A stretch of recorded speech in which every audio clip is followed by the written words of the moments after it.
नमस्कार, आप देख रहे हैं न्यूज ब्लास्ट और मैं हूं आपके साथ ज्योतिका। आइए रुक करते हैं खबर की ओर।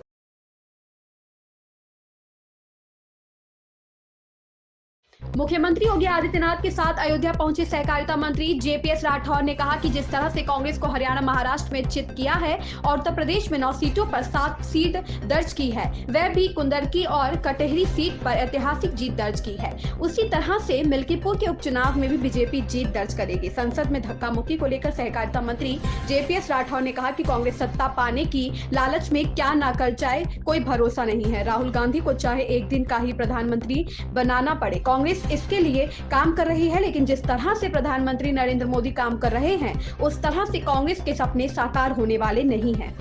आए हैं, क्या लग रहा है आपको है? और अच्छा लग रहा है। जिस तरह बात की जाए वो चुनाव भी होना है, प्रभारी बनाएगा आपको जी, क्या तैयारी है? तैयारी अभी चुनाव घोषणा होने दीजिए, तैयारी पूरी है। भारतीय जनता पार्टी कार्यकर्ता हर चुनाव के लिए हर समय तैयार रहता है और एक जिस तरीके से आपने देखा है कि 2024 लोकसभा के चुनाव के बाद जो समाजवादी पार्टी और कांग्रेस ने झूठ का एक आडंबर खड़ा किया था, उस झूठ के आडंबर को ध्वस्त भारतीय जनता पार्टी कार्यकर्ताओं ने कर दिया है। इनको हरियाणा में चारों खाने चित कांग्रेस को करने का काम भाजपा ने किया है और उसके बाद महाराष्ट्र में उनका क्या हश्र हुआ है ये भी सबके सामने है। और उत्तर प्रदेश की जहाँ तक रही बात, तो 9 विधानसभा का चुनाव हुआ है, उसमें 9 में से 7 विधानसभा का चुनाव भारतीय जनता पार्टी ने जीता है और जिसमें कुंदरकी और कटेहरी ऐसी विधानसभाएं थीं जो कि लंबे समय से भारतीय जनता पार्टी नहीं जीत पा रही थी और कुंदरकी तो कभी नहीं जीते और उस सीट को भी भारतीय जनता पार्टी ने जीतकर एक इतिहास रचने का काम किया है। आगे आने वाले समय में इसी तरह से भारतीय जनता पार्टी कार्यकर्ता मिल्कीपुर का भी चुनाव लड़ेंगे और इतिहास रचेंगे। मुख्यमंत्री के साथ आपकी बैठक हुई है, चुनाव की चर्चा हुई है, सर क्या चर्चा हुई है, क्या निर्देश दिया? देखिए, ऐसा है कि जब माननीय मुख्यमंत्री जी यहाँ पर एक कार्यक्रम के लिए आए थे तो यहाँ पर स्वाभाविक रूप से उन्होंने कहा कि यहाँ पर किस तरीके की तैयारी चल रही है, तो उसको लेकर माननीय मुख्यमंत्री जी ने कुछ मार्गदर्शन दिया है कि किस प्रकार से सांगठनिक गतिविधियों को चलाया जाए, किस प्रकार से पॉलिटिकल गतिविधियों को चलाया जाए, तो उसको लेकर उन्होंने अपना मार्गदर्शन दिया है और भारतीय जनता पार्टी कार्यकर्ता उसके अनुसार हम लोग एक योजना रचना बैठकर बनाएंगे।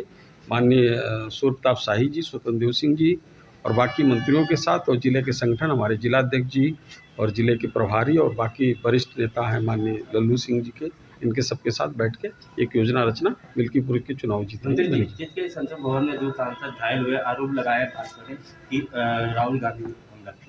ऐसा है कि इस समय ये दुर्भाग्यपूर्ण स्थिति है, इतना बड़ा राष्ट्रीय दल है कांग्रेस और ये पूरी तरीके से दशा विहीन हो गया है और मुद्दा विहीन हो गया है।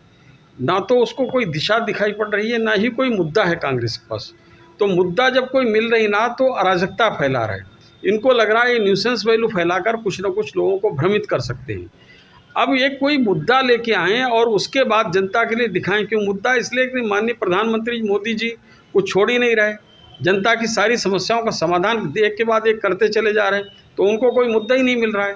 मुद्दा जैसे उठता है उससे पहले उसका समाधान आ जाता है। तो इसलिए अब कांग्रेस पूरी तरीके से बेचैन है और उनको सत्ता प्राप्ति की इतना ज़्यादा जल्दबाजी में है कि राहुल गांधी जी एन केन प्रकार चाहे एक दिन के लिए प्रधानमंत्री बन जाएं तो पूरी कांग्रेस पार्टी इसमें लगी हुई है और वो सपना पूरा होने वाला नहीं। माननीय प्रधानमंत्री नरेंद्र मोदी जी इस तरीके से चल रहे हैं, तो इसलिए उनको बेचैनी है और उनकी बेचैनी हमको समझ में आती है। इसलिए वो धक्का मुक्की करते हुए, इधर उधर लोगों को गिराते हुए, अपनी पार्टी के लोगों को भी सांसदों को गिरा देते हैं, वहाँ बेचारा कोई बोलता नहीं। अब ये भाजपा के लोगों को भी गिराने लगे, तो निश्चित रूप से दुर्भाग्यपूर्ण घटना है और इसके लिए राहुल गांधी जी को जो मुकदमा तो दर्ज हो गया है, मुझे लगता है कि उनको पूरे देश की जनता के सामने क्षमा मांगनी चाहिए, माफ़ी मांगनी चाहिए कि उन्होंने जनप्रतिनिधियों का जिस तरीके से अपमान किया। एक देश एक चुनाव का भी लगातार विरोध कर रहे हैं। देखिए, ये समझ में नहीं आ रहा कि एक देश एक चुनाव का विरोध करने की वजह क्या है। कुछ पूछिए तो उनसे भी गई कि क्या वजह है। माननीय प्रधानमंत्री जी ने स्पष्ट एजेंडा रखा है कि हम इसको एक देश एक चुनाव करके हम समय बचाना चाहते हैं। लगभग 4 से 6 महीने का समय बचेगा इससे और उस 6 महीने में हम को विकास के बहुत से काम करने के लिए वक्त मिलेगा, उसमें जनता के काम हो जाएंगे। तो आखिर विपक्ष क्यों नहीं चाहता है ये विपक्ष तो बताए, ये केवल कि नहीं चाहते हैं उसका विरोध करेंगे, ऐसी बात समझ में नहीं आती। और मुझे लगता है कि बहुत अभिनंदनीय कदम है और माननीय प्रधानमंत्री जी का अभिनंदन करना चाहिए। और एक से एक चुनाव, एक देश एक चुनाव का जितनी जल्दी हो सके इसको पारित करके अगला जो चुनाव हो वो एक साथ विधानसभा लोकसभा होना चाहिए। धन्यवाद। इस खबर में बस इतना ही। बने रहिए न्यूज ब्लास्ट के साथ।